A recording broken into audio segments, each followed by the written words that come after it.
Welcome to the Sheepless Life podcast. We are your hosts, Yvonne de la Flor and Severine Nassens, and we are the founders of the Sheepless Life Academy.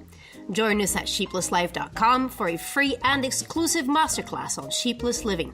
We created this podcast for women like you, who are ready and eager to live and lead without the herd mentality. Women who are ready to be, not who your parents told you to be. Not who the system expects you to be. Not who the media wants you to be. But who you can truly become.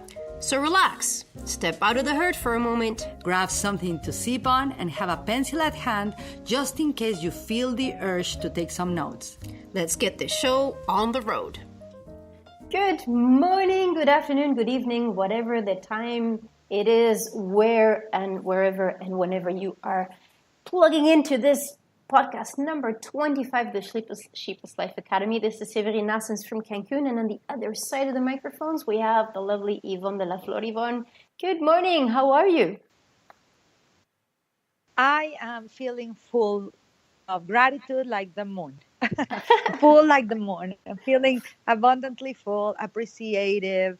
I'm feeling really at ease today and very excited to share this podcast with anyone and everyone that will be listening to and that are listening into Absolutely. Right now. And the great thing is that we can speak about moon cycles in many, many different ways. Being women, we are influenced by the moon in many different ways. At least it is for me.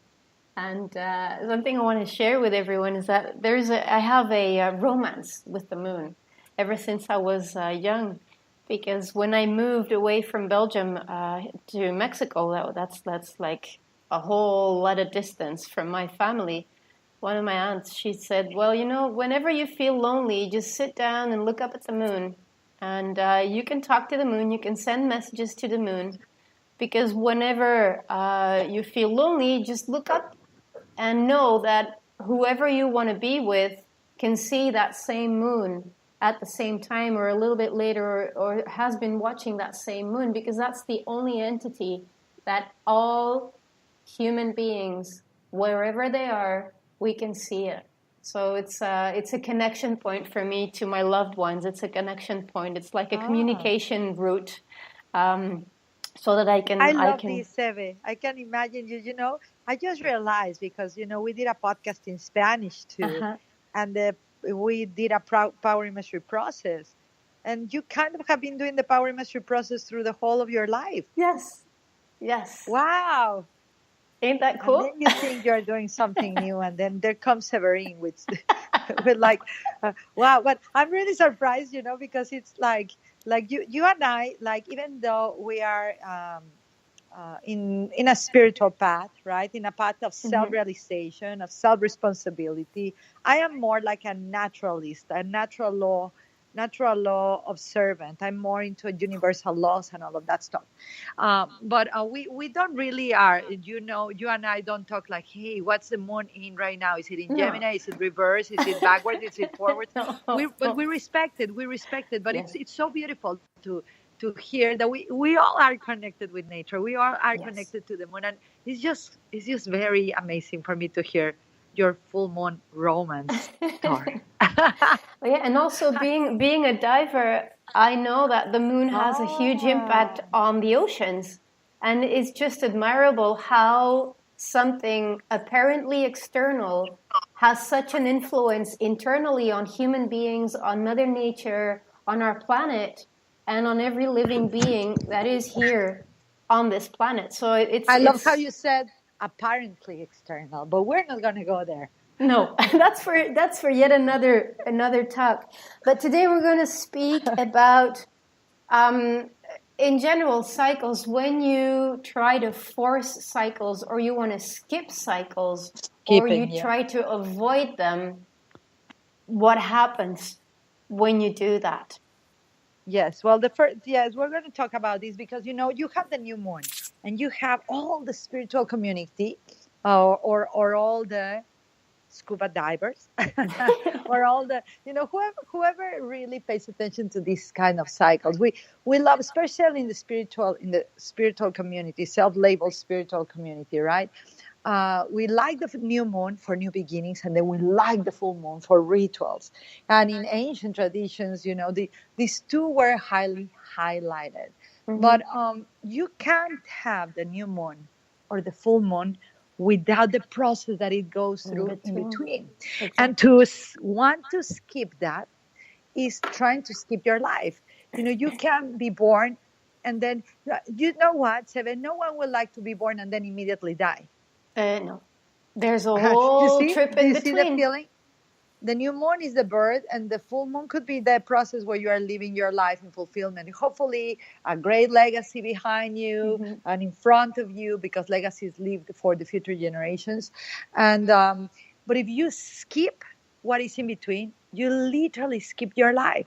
If you skip the processes that we as human beings get to experience, get to live, and get to grow into, and get to grow ourselves into those experiences, we literally are skipping like 90% at least of life. And we're not learning, we are not attaining wisdom, we keep accumulating knowledge, and we want to skip because we are seekers, some of us, not all of us, of immediate gratification. We want the solution immediately. We want to skip the pain and feel the joy. We want to be eternally alive, but we want to skip death. We want to be eternally young, and we want to skip wrinkles and growing up younger. I always call it like that. I actually have a page on that it's private right now, but it's called Growing Up Younger. It was a book that I was going to write a couple of years ago with one of my trainers, and it's in a hiatus state. It's not in the stage of full grown. It's not in the stage of being another full moon project, right?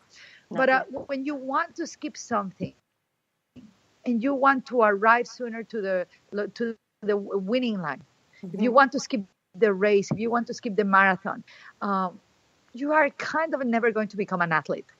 You're kind of never going to become in relationships, for example. Everybody loves the new moon of the romance.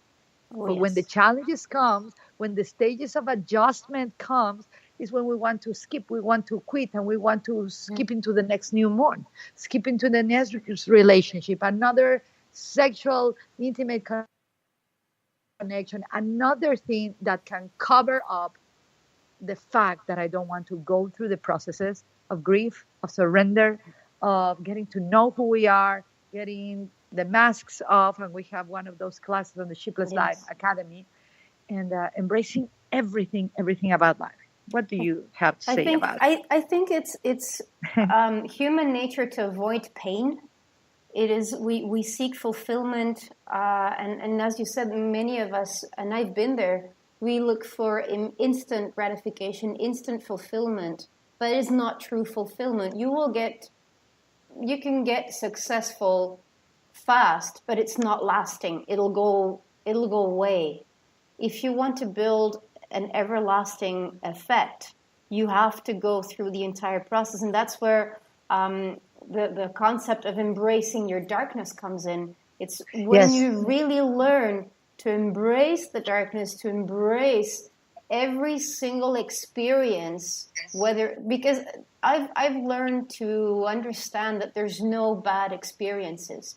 Every experience we go through, even if it's a painful one, it is there for us to grow. It is there for us to learn. It is there for us to make things better, as long as we pay attention to it. And if we can embrace that, it is so much easier to flow. I mean, sometimes it probably happens to you too, and many of our listeners.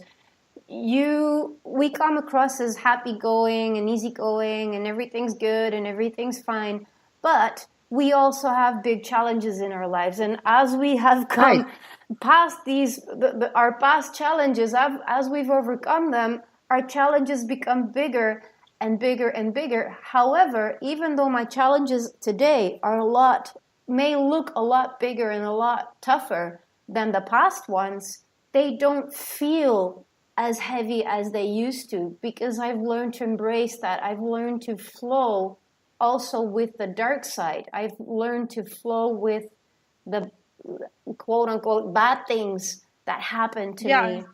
Well, because and hopefully you've also learned wisdom. You've yes, also got knowledge. Knowledge stays in the dark until it's expressed in the light. exactly. Knowledge will always stay in the dark until it's expressed in the light. And the only way to turn alchemize knowledge into wisdom is through daily practice, daily experience, daily commitment, and daily work. You Hmm. can't become the full moon without being the new moon, the Exactly. waxing crescent, the last quarter of the moon, the waning cycles of the moon. That's that all of those processes make the full moon arrive, and then it begins the process again. It Hmm. begins to do the waxing, then the first quarter, then the waxing crescent, and then the new moon. How incredible that the new moon that apparently we don't see from Earth, right? It appears to be that there is no moon, but there is there. It's just that the moon and the sun, the light is the closest to the darkness than before. Yes. It's the closest to the moon. So not not going through each process is skipping the lessons of wisdom. And so, yeah, and I don't think I'm seen as ever happy going. I actually have a program. You went through it called 21 Days of Faith in Hmm. Action Oh, yes. in Spanish and English, that you can literally see me as a new moon, as a waning crescent, as a Yes. last quarter, as a waning gibbous. I think that's how it's called, the moon, if I remember them well, from my tantric teaching that I received many years ago, the full moon, the waxing, and all of that. You can see my whole process, that I'm in deep, deep, deep, deep pain. Yes. I'm serving people through that darkness, but choosing to serve as the light. And so when when we avoid going through the processes, our stages in life, in businesses, you can become a multi-billionaire overnight. One of my Hmm. mentors, and you know him, his name is Jesse Itzler. I'm in a Yes. second round of a coaching program, incredible coaching program. I just want to give a shout out to So, Mr. Jesse Itzler. He has a Build Your Life Resume program. He says something of these processes: just chip away. And chip away means like do every look, just do something every day. Just embrace it every day. Don't try to avoid it. Don't try to put it under a carpet. Don't try mhm. to, he's a 100-mile runner. Don't try to arrive to the 100 mile without like skipping the process, skipping the pain. It's going to hurt at the end of the race. I did a marathon, actually half marathon, 7, and Yes. I was in pain like if I had run 100 miles. Most of it was in my mind. But